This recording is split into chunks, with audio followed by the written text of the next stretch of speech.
What a day for the UFL. I don't know if it's a good thing, a bad thing. I don't really know depending on how your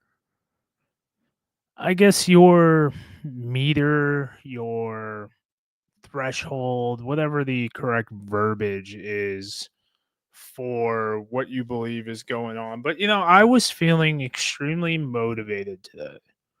I had a very good day at work. Very good responses from some clients, some potential clients. We solved a lot of problems today. And if you don't know like what my job is, and that's fair, I'm not going to tell you, but I personally solve people's problems. And when I solve people's problems, they compensate me with income, and that makes me feel pretty good. And I do have an extremely validating career field, in my opinion. And after that, me and my buddy, we go to the gym, go into the sauna, get a good chest pumping, go into the sauna, and then getting ready to go do Memphis Showboats Zoom call at noon, and then all of a sudden. Long story short, you get to see some tweets. I get the press release. Ken Wisenhunt's out. Round two for Wisenhunt being out. My God. I get it. Probably came back too early. He's an older guy. I get it. Payne Pardee gets the interim, or excuse me, Jim Turner back to the interim. Totally get it. A couple hours later, I think it was around 4, went on a walk, took some more calls, talked with an old buddy, old military buddy, contractor buddy called me, helped him out, solved some issues. Now Payne Pardee is out. And I just thought, I've had such a good day today that how could we not analyze and educate this? And that's the pitch, that's the hook, and that's how you're in here. Guys, welcome back to Analyze and Educate. If you don't know who I am Pat Ruffino. I am your host for this ordeal. Pretty much, like I said, having a good old day. And I really want to talk about the fluidity of this, the fluidity of these coaching changes, these fluidity of the league going forward. And the reason why I want to do it on a live stream is because it's been all so sudden that I felt it'd be best to get live feedback during this. So if you're new here, drop a like, subscribe, leave a comment in the live chat. I'll be posting your live chats and all that stuff. I think I have the thing where you can do members. I don't really care if you become one. It helps it out. But guys, I am blessed that I don't have to do this for money, but it does help to pay my electric bill. My wife doesn't always watch my videos. She does a lot. I think she just but usually I use that money and I go get her something nice, but don't tell anyone. If maybe that entices her. But guys, a lot of different coaching changes. And the big one to me is Wisenhunt being bopped out. And the reason why is because he came back. And that's kind of what is really circulating this. And I want to touch on the big three that have happened and what it means for the future as well. Because every 15 minutes, it's, CJ Johnson, get him out of Houston, get him out of Houston, get him out of Houston. But the best ability is availability and showing up on time. And when you're able to show up on time and do the right stuff, 90% of the time, that's reason for valid employment for a lot of people. And I say that more as a joke, and I say it more just kind of like, kidding around and everything like that. But there is some of that, and it's very hard to get rid of a guy like CJ Johnson who doesn't really have many options. And how many times have you been at a job where you're like, dude, how is Bill still here? Well, because he's got nowhere to go. He shows up on time, does the minimum, doesn't really cause a problem, eventually moves his way up as a supervisor. And then we're all just kind of like, it's Bill. Whatever. And, CJ Johnson has coached way more football than I have. CJ Johnson, I think, has a Super Bowl ring with the Saints. He's been a head coach at Tulane. But I think something about going 12 and 11 in your last couple games. I think to me the writing's on the wall, but if you can't get rid of him, then why, if you're losing other coaches, guys, apparently, No, apparently, but as of, not too long ago, um, Shannon Harris is going to Tennessee State, return back to that alma mater. Now, a lot of people want to say, oh, is he going to, go, leave, whatever? Is he going to do all this stuff? And, just kind of, they're going to win these games. They're 3-0. Well, man, there's no better way to leave than on top. I promise you that, dude. To to go out on top, that's where it's at, my man. You Shannon Harris goes, they go 9-1. They win a championship. They do all that good stuff. There's only one way to go, and that's down, man. I'm sorry, I'm not trying to be rude, but we saw in 2023 with DC, they did a really good job, did some really good stuff, and then they regressed mightily in 2020 in 2024. Yeah, there were injuries, retirements, guys going to the NFL. Yeah, it's a very fluid system in spring football. But I will tell you that I think Shannon Harris is gone. I wouldn't be surprised to see Fred Keiss leave. I brought this up recently, and I think it opened a lot of eyes to people. I think it opened a lot of eyes in the sense of when they were bringing in Greg Williams, that the recruiting pitch, because right now, if you mess with college football Twitter at all, man, the transfer portal's out of control. And Calvin Thomas, yes, it has been confirmed that Fred Keiss and Shannon Harris are leaving. But I'm saying I would say that Fred Keiss could be leaving earlier, because if you find a replacement for him in season, get Keiss, start working with the quarterbacks. You know what I mean? Van brings up one. He's commenting on Twitter. Thank you, Van, for checking in. By the way, if you're new, like, subscribe. We got 64 people watching. Makes me feel really good. I did put in my Twitter post or X post that, yes, that is what he was doing. So take that for what it's worth, guys.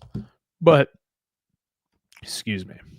But yes, Fred Keiss leaving, going there. But to get back on my point, recruiting season right now is so big. Everyone is playing a level down. You have the JUCOs that have, the NCAA ruling for a guy like Diego Pava, which has allowed these guys to essentially get that extra year of eligibility. So you have some guys that are a year or two removed and continuing the not even progress, but still be in the college football cycle. Cam McCormick, that guy spent 8 years. Alan Bowman, you just saw him sign with the Michigan Panthers. Guys, recruiting is wild right now. And if you're Tennessee State, what's up, Denzel? Leave a like if you can. If you're Tennessee State, and if you have a guy like Reggie Barlow with NFL experience, and he's got a Super Bowl ring me, and you got Greg Williams, and you got these recruits coming in from these FBS schools that just went down to 105, man, that's dangerous. That's a good coaching staff right there. So now if I'm Shannon Harris, do I want to be a part of that? Tennessee State went 9-4 last year in the OVC. They are on the up and up. SEMO lost some major pieces, whether it be to the portal. UT Martin, you can beat them. There's a lot of schools you can beat in there, and you can possibly weasel your way into a top 20 ranking. I think SEMO at one point was at number 5. There's a lot of money to be made.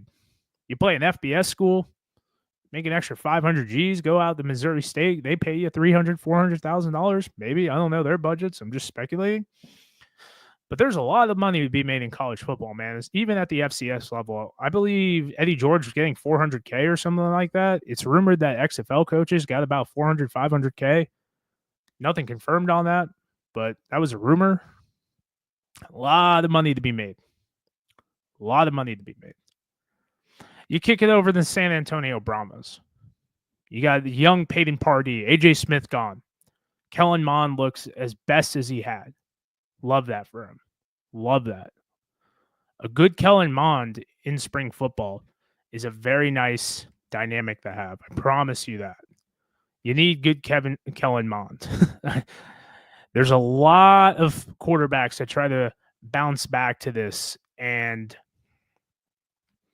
they don't really work out. There's a lot more Brett Hundleys than there are AJ McCarrons. I tell you that. Aaron Murray, Landry Jones is kind of your line of demarcation, but you got Matt McGloin. So you get Kellen Mond. This San Antonio team looks really nice. They're working with Anthony McFarland. He looks pretty good. So you got all this stuff going on. And then you kick back, you relax, you kind of start figuring out everything and whatnot, and you just really wonder what, in my opinion, what the end game is for a lot of these guys. And I know I'm ranting and raving, I'm doing whatever, and I'm sensationalizing a little bit because, man, isn't that fun? Isn't that the fun thing to do? Like, I don't know. I'm personally a big fan of it. I'm kind of doing a little bit of cow herding right now, Nothing too crazy, of course, but, just having a good old time with it. But you promote Payne Pardee. You bring in Jack Welch. Welch has a wealth of college football experience. He's got a wealth of experience in general. Recently he was kind of allegedly with the IFA. But, his ties go back to Texas A&M, East Texas A&M Commerce with Pardee. Welch has been there since Welch has been there since 2019. Pardee, I think, started there in 2020. 2019 was there for about 3 years, transitioned to college ball. You kind of find yourself a mentor in a guy like Welch. And what scares me about that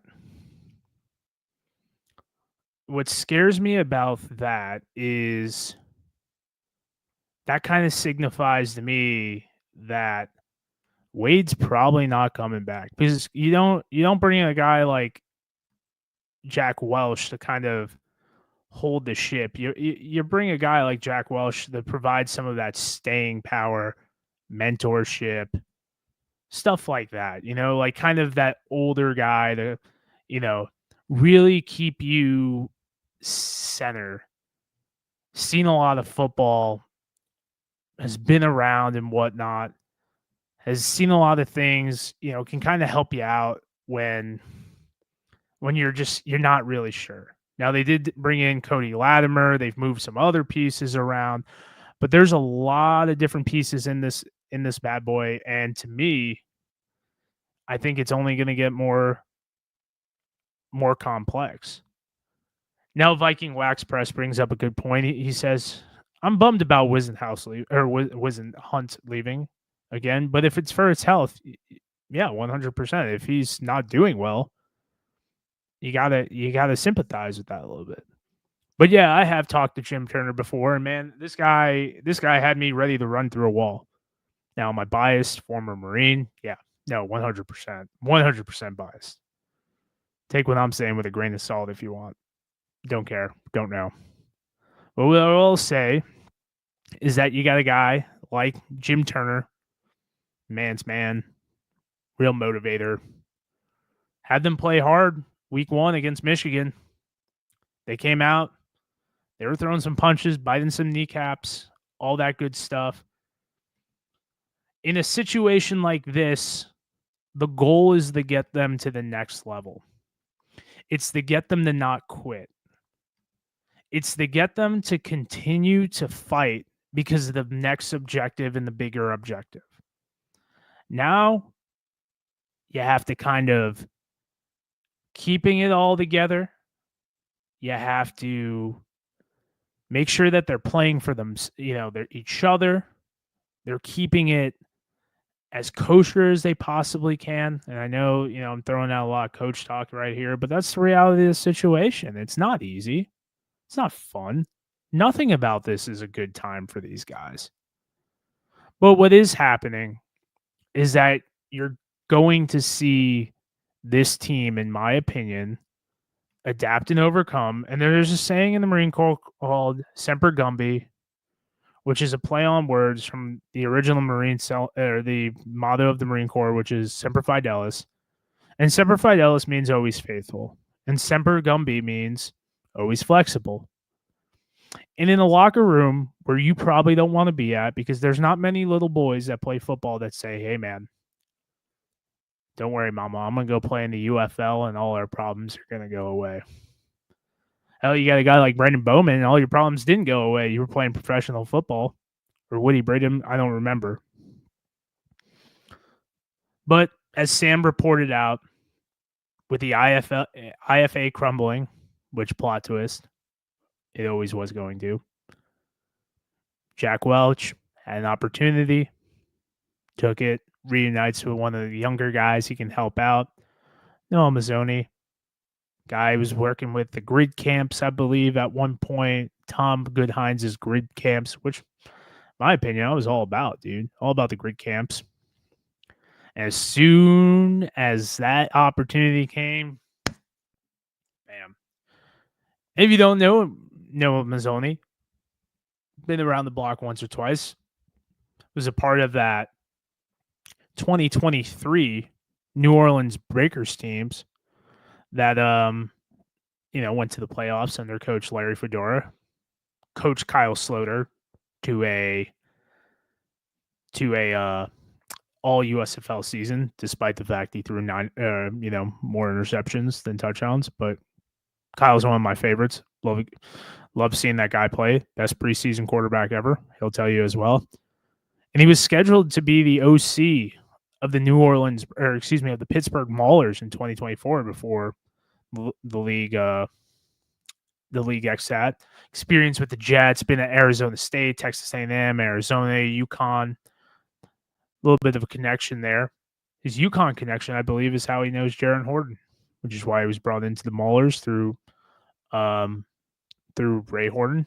And then, obviously getting the band back together again. I don't know if you consider that a part of the Memphis Maulers. I do, for the sake of, but been at Ole Miss, Auburn, was under Tuberville for a little bit. This guy's been around the block.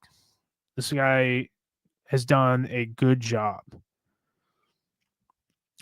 Now, all around, are you bringing up that there is a need for younger coaches? I think there is. I believe it or not, I do think San Antonio did have it right. You have your figurehead, your guy who's been around the block, and you bring in your parties, your AJ Smiths.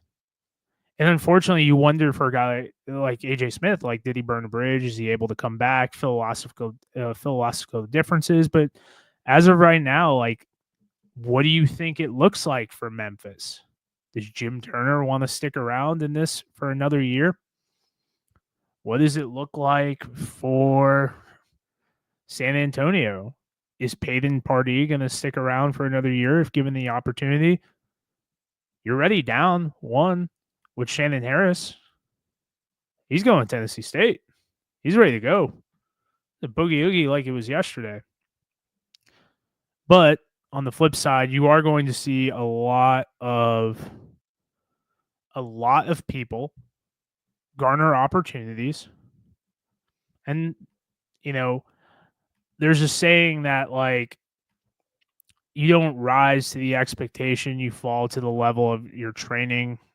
To me, I take that saying, it's like you fall back on your preparation. It's whatever the coach talk saying is, that's what's going to happen. Now, you've seen a team like DC. I think they did it right. There was a natural transition to a guy who's been there before, a guy who's been around, who's been with Reggie's system. You had two stoic coordinators in Fred Keiss and Greg Williams. You had guys that have been there, done that, seen it all, and were able to transition into a pretty good spot with it. Believe it or not, you go into San Antonio. What do you make of that? You saw your best quarterback output in what I would say about 6 games. Kellen Mond looked good. Played hard. Was a lot more mobile. I think he led the team in rushing. Transition over to Memphis. You see a Memphis team Really gritty in week 1, week 2, and week 3. Playing very competitive. I'd argue that EJ Perry looked his best in week 2, looked really good in week 3, and then looked really bad. I don't know. Time will tell in this. And that goes to the next question. Am I worried about the long-term future of the league? Calvin Thomas, you are absolutely correct. Party looks like he'll make a fine head coach. But is it going to be in the UFL? Am I worried about the outlook of the league in the long term? Well, that's a good question. It's spring football. You should always be worried. Until we see profits and losses, until we see tangible butts in the seats, until we see the continued growth, ratings over 1 million, then yeah, I am worried. I love this game. I love football in general. I love seeing these players succeed. I love people making the connections. It's a beautiful game. It's a beautiful league. The football's never been the problem. Maybe the offensive tackles, but the football's never been the problem. It's always been entertaining. It's always been good. They've been able to transition a lot of guys to the NFL.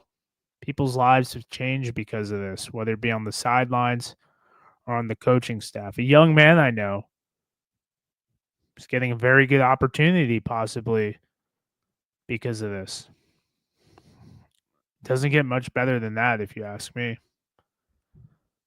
But to not take it year by year, and at what point do the powers that be, does Fox, does Redbird, Danny Garcia, Dwayne The Rock Johnson, where is he, by the way?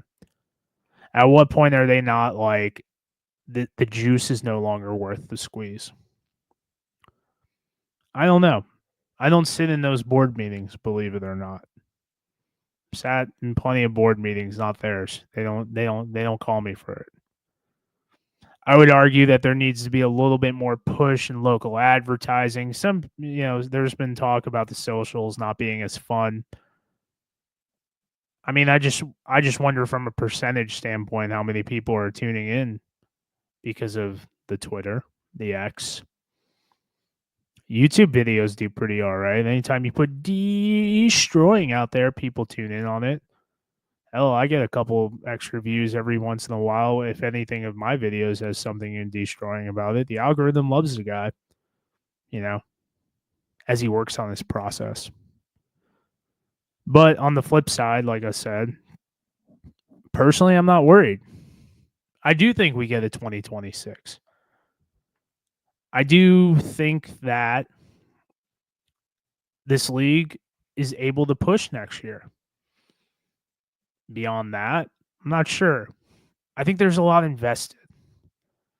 And I wonder about the pitch for private ownership. And in my personal opinion, I think every time you get a private owner, it extends it a year. Someone I wish they reached out to was Gary Vaynerchuk.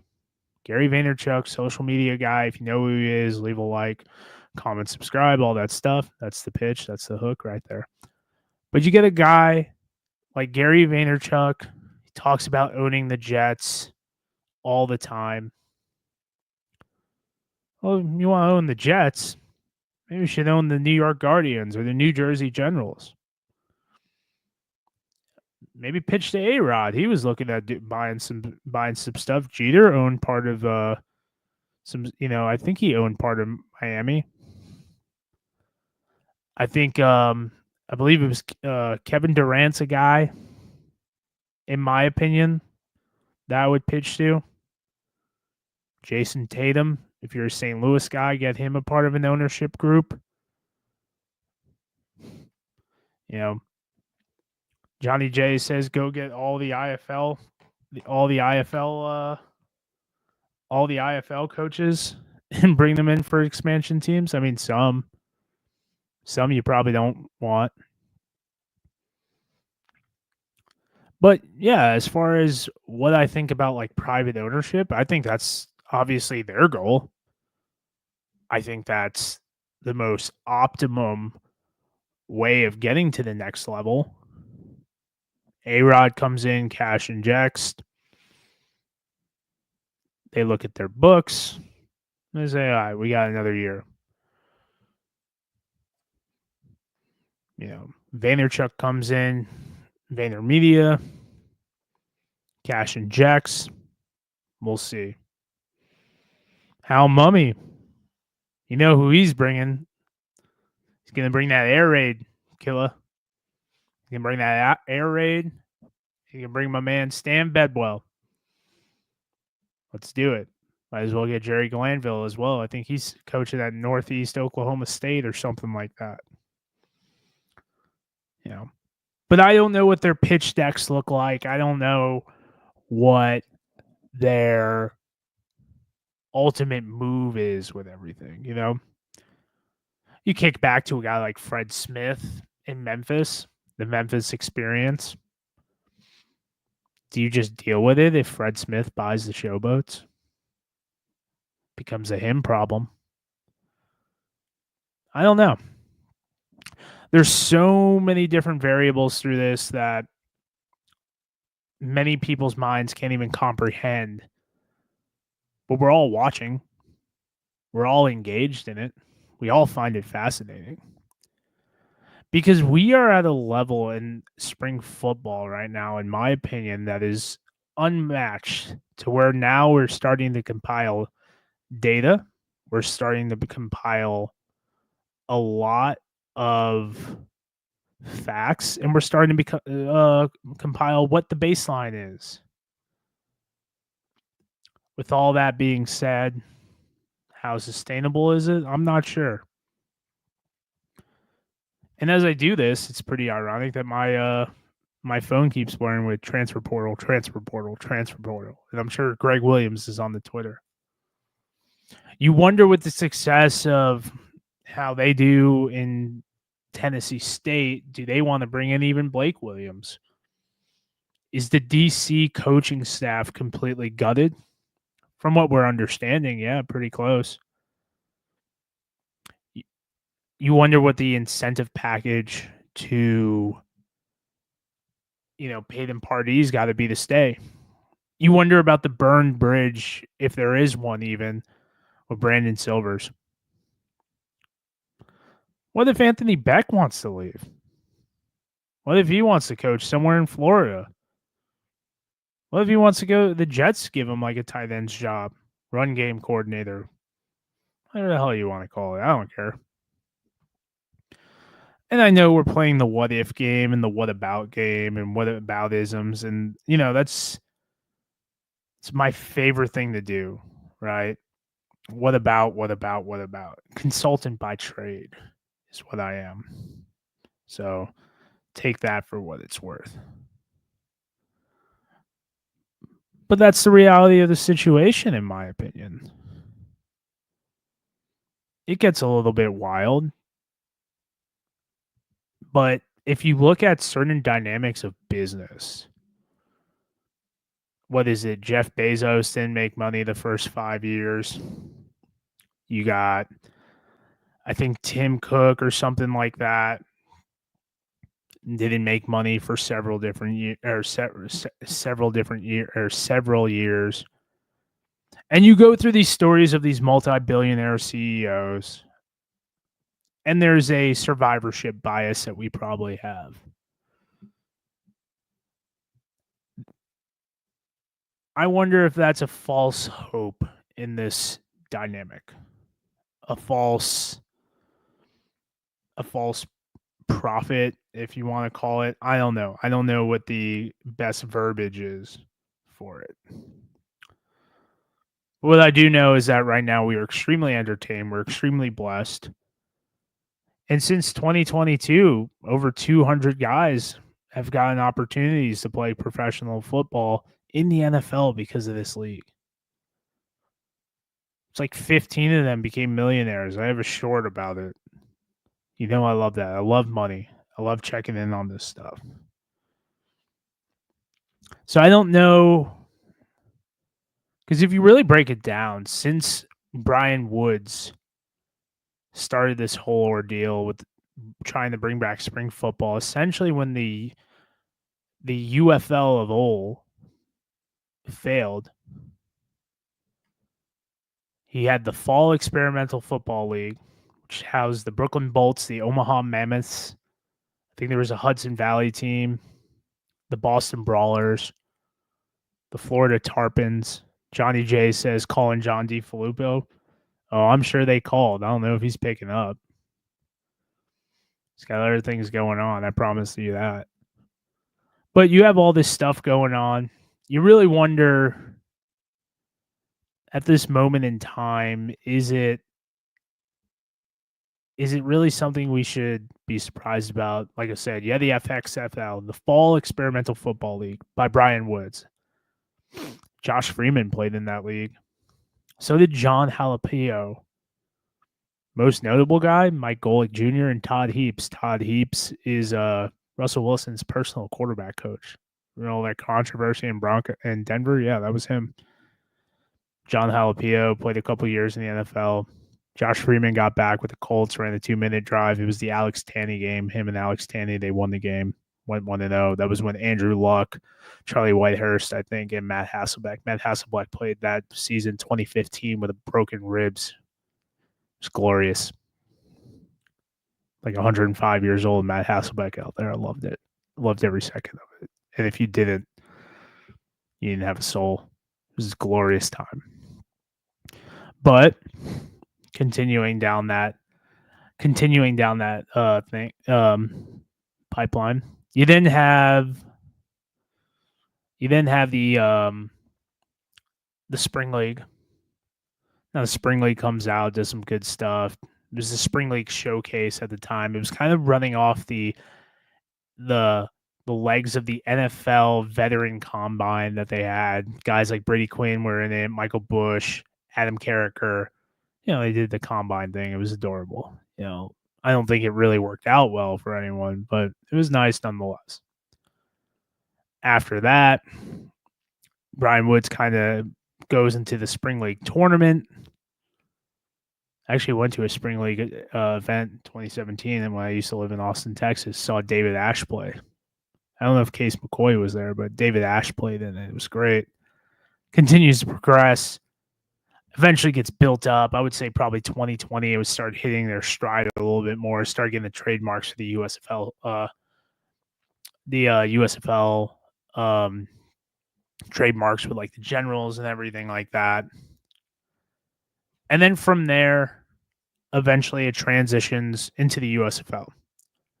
Now, obviously, The Rock buys the XFL, his wife, Redbird Capital, buy the XFL. That's like, $15 million or something like that. Pays off the debts of Vince McMahon, maybe. I don't know. I don't know what the schematics are, but he had his helmets. He made a sweet Twitter post or Instagram post. But you kind of bring it back. It was, like this. Did Brian Woods have this all figured out? Pay me $2,000 and I'll let you play football on Fox, FS1, in front of capable athletes. I know that's like an oversimplification of this. That's essentially what he did. No words of financial struggles. I think they got almost 500,000 people. Guys went to the NFL. Michael Bandy went to the NFL because of it. Perez kind of meandered around. Guys went to Canada. 2020 comes around, or Matt Seibert, I think, got an NFL contract because of it. USFL comes back, mixed reviews, $3 million on opening night, though. Birmingham, Protective Stadium, Legion Field, whichever one it was, I don't remember. But Protective was packed. And then here we are now, 2025. It seems like 2022 USFL was so long ago. And I know I look at this through rose-colored glasses and everything like that. Excuse me, I need to drink. I've been talking for 35 minutes, rambling. But in that same light, I truly wonder if, based off what's going on now, like, did it just get too big too quick? I don't know. I don't think we'll know until hindsight comes. I make the joke about the quality football league. That's the next level of this, right? We get to the quality football league and we will see we will see the QFL come about and kind of be the next layer of all this, right? I say it in jest, but at the same time, I think it's a real possibility. Now, there's this thing that people have put out there that said if the UFL doesn't work, no one will ever do spring football. No, it's not. That's not true at all. I promise you, at some point, someone will try to do spring football again. It's just the way it is. We as human beings have way too much pride. I will always be able to do something better. I can figure it out. I know what's up. I know this. I, me, my. AEIOUY. ABCDEFG, whatever. And I say it as a joke, but at the same time, it's the reality of the situation. It's the fact that we think we can get this right. And I really think a lot of people think that way. And, I hope someone is out there. I think there's a lot to be pumped about. I think there is a lot of good football out there. A lot of good football players getting an opportunity. I think that this league could survive based off the crowd of St. Louis. But at the same time, I'm not ignorant that butts need to be in the seats and people need to watch. Now, my personal opinion, chips are on the table, in my opinion. We're going to continue to kind of sit back, watch and see. Calvin Thomas mentioning Michigan's growth is a great thing. Yeah, and guess what? That took time. And I wonder if the success of the Detroit Lions hurts or helps that franchise. But there's going to be a lot of changes coming up. There's going to be a lot of different feelers being put out. But in the end, I'm going to wrap this up. Been going about it 40 minutes. Get something to eat. It's been a good day for me, man. 161 people tuning in to watch me ramble. A lot of people with views, right? They get caught up in views. And I'll get on this soapbox about views. When it comes down to content creating, if I were to ask you to speak in front of 160 people, most people couldn't do that. I've done it before. I don't like it. Get up on the stage, tell people things. It's not the best. But when we put it on YouTube and your YouTube video only gets 160 views, it's considered a failure. I don't know. Just changes the perspective, in my opinion. But Calvin Thomas, you are absolutely right.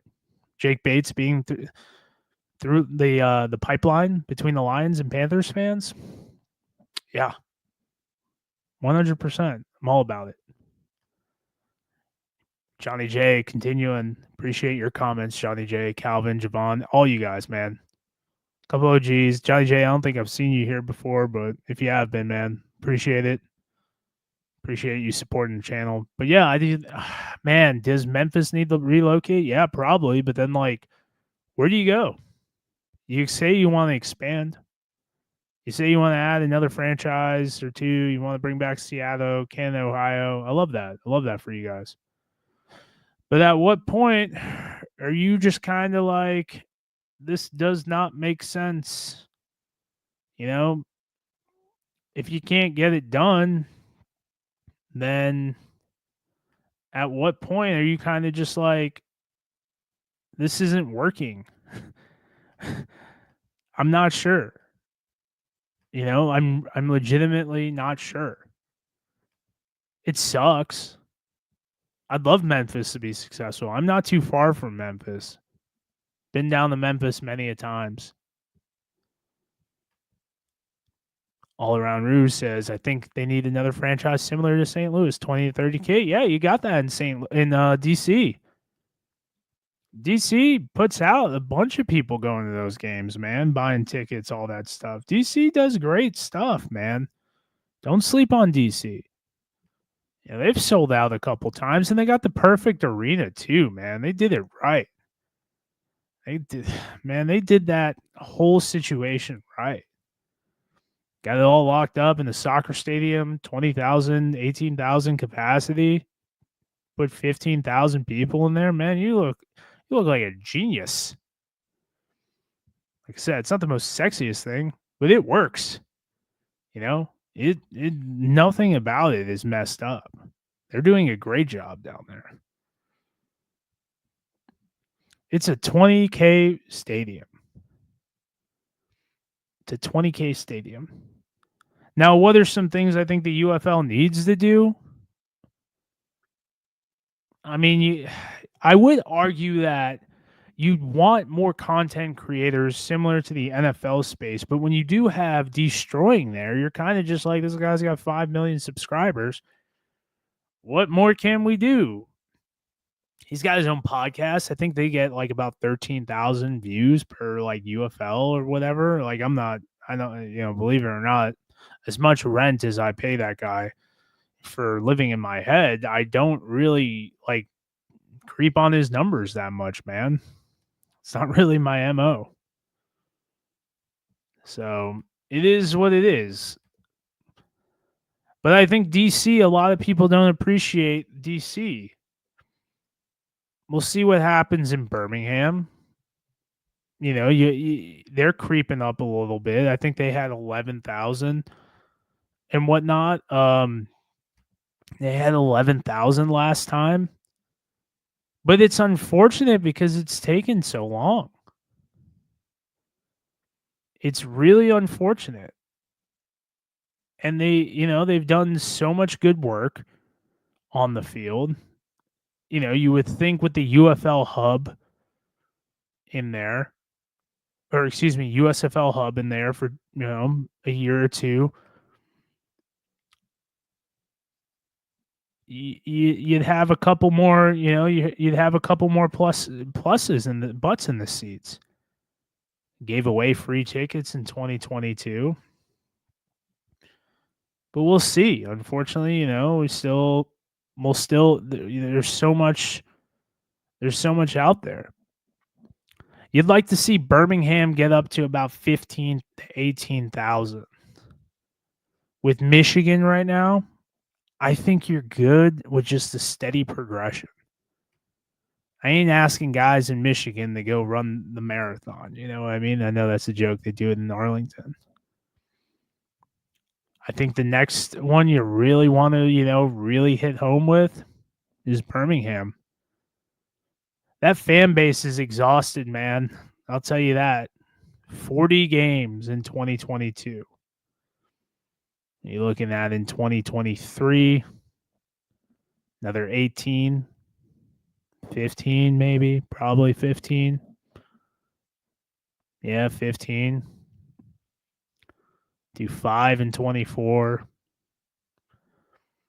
A lot of games to ask people to show up, cancel plans and whatnot, it is. And you got to be real pumped that they've done what they've could. We've seen the market of Ohio succeed. Maybe not during the regular season, but during the playoffs. I think Tom Benson Stadium has a nice setup. I think they do a good job.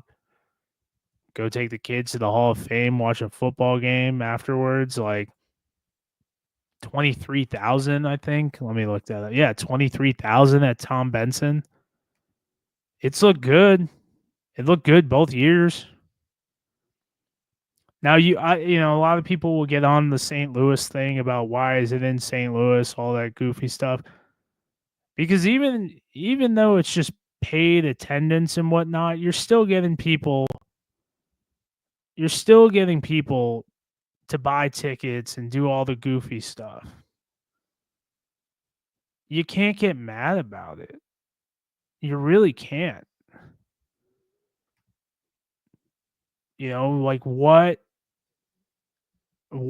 are your like what is your in your like what is your like level of your line of demarcation? What is your floor? What is your stealing? These are things we don't know. And if we can kind of make it selective for ourselves as time goes on, I do think there are obviously like positives with that, but like I said, at the same time, we don't know. So because we don't know, we have nothing to go off. And until we have something to go off, then from there, we're just kind of, riding in the wave with it. Doesn't mean it's a bad thing. Doesn't mean it's a bad thing. Doesn't mean it's a good thing. It just means the reality of the situation. It is what it is. Last comment here. Birmingham and DC are interesting contrasts with each other. Birmingham's TV numbers are high, but attendance not as much. And DC is the opposite. I would argue that DC might not care as much because there's a lot of things to do in DC. Not going to ride or die on that. I have no factual evidence for that. But I would possibly argue that the young 26-year-old political intern who's working their tush off doesn't probably care about football, nor less the UFL,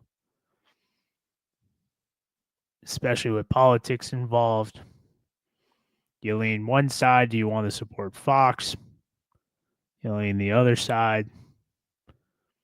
Dwayne Johnson's made political comments.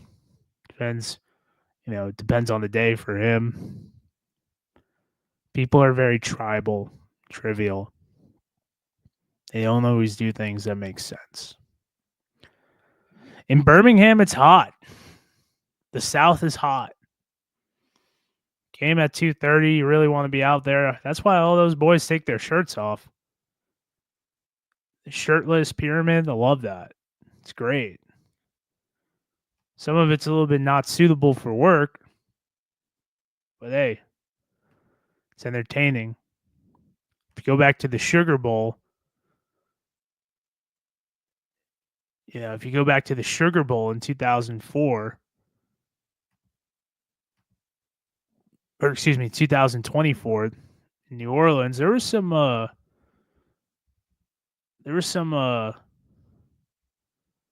unsightly things that were there. I mean, I'm sure John's making this joke in jest, but I kind of lean back to the fact that people in politics probably don't care much about the UFL in the DC market. Like I said, you're working for your political intern, 23, 24 years old. You probably do not care. Someone gives you some tickets. Hell, the way people protest these days, man, I'd be, if I was a UFL ticketing guy or gal in DC, I'd go to a protest and I'd be like, hey, man, we're having a meeting. Here's tickets. Now I rally back on that. That might not work out as well as they would want it, but it'd be interesting. It'd be very interesting for sure. People coming up, pick X political subject here to the Audi Field. Ticket lady's just like, yeah, sure, come in, just go through security. Get people talking. Maybe a lot of live streaming. I don't know if you want the brand association with that, though. I'm not sure. But with all that being said, week 4 is coming up. Since I got people in here, talk about the week 4 games. Feeling motivated. Like I said, it's been a good day. extremely, extremely blessed. But as week 4 comes up, I've made some picks on this already. Talk about them real quick, just kind of since people are interested, since people like to hear what I have to say for whatever reason, we get the old screen share on there. If you are new here, appreciate you jumping in. I know it's kind of me just talking with people and everything like that. UFL Isaac, yeah, we did talk about that a little bit earlier. Supposed to be with the Maulers. He was at UConn in 2021. So with that being said, you'd like to think that that's his connection with Ray Horton, Jared Horton, invited him to the Maulers. The Maulers fold. There's an opportunity. Jaron kind of kicks tire. Yep, UConn. Hey, that's how we like to do it here.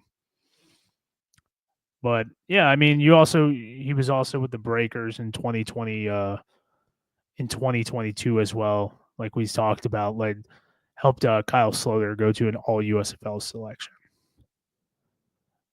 But if you can't see it, let me adjust there, buddy. Let me adjust that for you guys. If you could see it, great. If not, I apologize. But game 1 is going to be on Friday. We're going to have the Michigan Panthers versus the Memphis Showboats. It looks like it's going to be the Bryce Perkins show. Alan Bowman obviously being signed, going to be that emergency quarterback and whatnot. Memphis Showboats, you wonder if you ride with the EJ Perry train. You get Jonathan Adams the ball. You let that defense go to work. You put a spy on Perkins. Memphis could possibly creep this one out. You wonder about the fuel of the motivation. You wonder what Jim Turner has to say in that locker room. Men, while our situation may not be the most ideal, would we want it to happen in any other way? If you play for the name on the front, the name on the back gets taken care of. Go out there and make a play. And go out there and play for each other. Play for the Showboats. Play for yourselves. And he walks out. That would be my speech, man. And I'm a motivator. Extremely motivated. But ultimately, a speech like that is too much.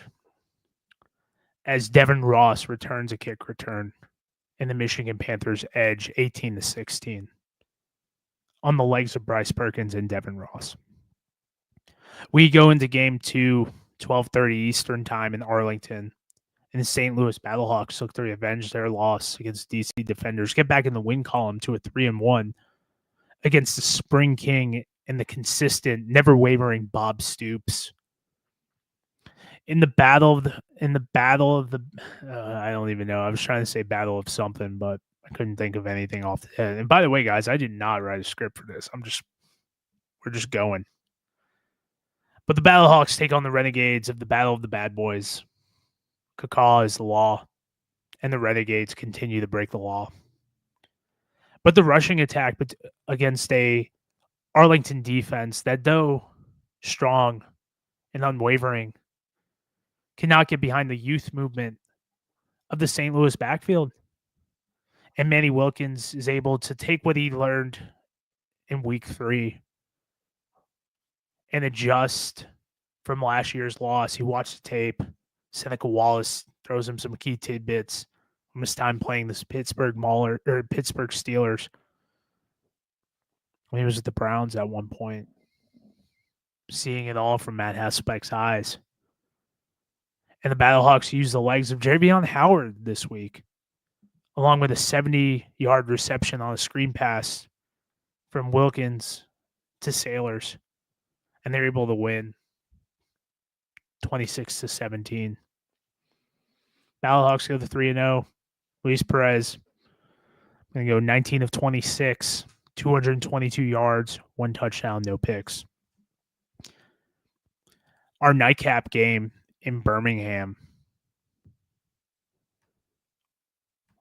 our nightcap game is in Houston on the 19th. Birmingham goes to take on the Roughnecks, rejuvenated Roughnecks, fresh off the oil fields, but they see those Stallions out by their lifted up trucks and their payday loans.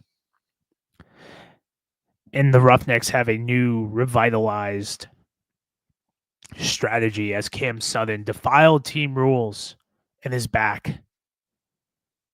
CJ Johnson knows it's on the line, but he doesn't care because he ain't going nowhere. He grabs his mic. He's getting ready to tell everyone he's got a job at East Mississippi College with Buddy Tevens. Looks into the eyes of Nolan Henderson, who says, "Coach, I believe." The ragtag group of guys that Will Lewis has brought back, all age 30 plus, guys I went to high school with, grabs the mic and he says, "I ain't going nowhere." But unfortunately, Matt Corral and company, though slow and inconsistent, an ever-wavering, consistent, hardworking young man in Case Cook has come in, and the Stallions win 29-4. We go into our last game. The new wonder kid on the block taking on the doorman. San Antonio Brahmas take on the DC Defenders. The winless versus the undefeated. And it most likely stays that way. Jordan Teamu figures out a way to pass the ball over 53% of the time. Chris Rowland is maximized to his full potential as a wide receiver, not just a kick return specialist. Rowland pops over 250 all-purpose yards. Mongo's 19 of 20 for 112 yards, 1 touchdown. Let's go 19 of 27. I kid.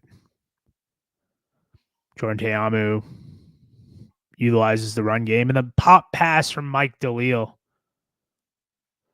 is able to give them the edge. Mike DeLeo to Ben Brednishin, or Mason Fairchild, rather, gives them the edge in a 26-20 victory within the final 2 minutes. DC remains undefeated. And despite another valiant effort, the Brahmas go in back home to the hub 0-4. And I hope you guys enjoyed that like fan fiction there. I know I'm a storyteller. I'm gonna get through these comments and then we're gonna bounce out. I'm gonna go make myself a snack, hang out with my dog. I hope you guys enjoyed the lore on that. I found it fun to do. But UFL Isaac, I think you're new here. If you are, please drop a like, subscribe. Appreciate it. I didn't think was too bad as the head coach. They probably would have won if they had an OC. Don't sleep on TJ Veneri. I mean, inexperienced, but you're never ready until you are. But for UFL Isaac, he thinks that the Showboats win 19-15. I wouldn't be mad if it happened. A little chaos is good. John Lewis from John Lewis Sports says CJ Johnson, the last coach standing. Yeah, I mean, I pretty much equate to CJ Johnson as either the meme of James Franco, where he's looking, it's like first time, and they're in the nooses, that meme and whatnot, or General Custer, on the Little Bighorn, or take some, or like some historical battle. I don't know, whatever you want. Take your meme, and it's just him, just like lost in the sauce. But Mark Thompson will tell you that he's going to have a pretty hilarious story about his time with the Saints. Which hope Mark's doing well, man. I'm sure. UFL Isaac, another comment. I think they need to use the Sailors and Howard as a unit. I mean, they have been in the first 2 weeks. I mean, they're running the ball all up and down, man. Had like over 400 and something, 460 to like 117 rushing yards compared to their teams. I think they're still in the top 5. The Houston Roughnecks fan fiction is disturbing. I don't think so. I don't agree with you at all. I disagree. I think it is exactly what is needed for the time and place. And last comment, UFL Isaac, the interim bowl. It's going to be the game of the week, maybe. they're all going to be good games. They're all going to be fun. They're all going to be great games. It's going to be great. I think it's going to be a nice I wouldn't even say rebound. I would say that it's going to be just a nice add-on to last week's group of games. And if I'm right, I'm right. If I'm wrong, I'm wrong. You know? But overall, I think everyone will be vastly entertained. And I hope you were vastly entertained during this ordeal. If you're new here, like I said, like, subscribe, do the little super comments. You know, I just appreciate being able to talk to people. 183 people tuned into the stream between the Twitter, the YouTube, all that stuff. I was blessed to do it. Decent amount of comments. Felt like I didn't really say what hate that. I was blessed.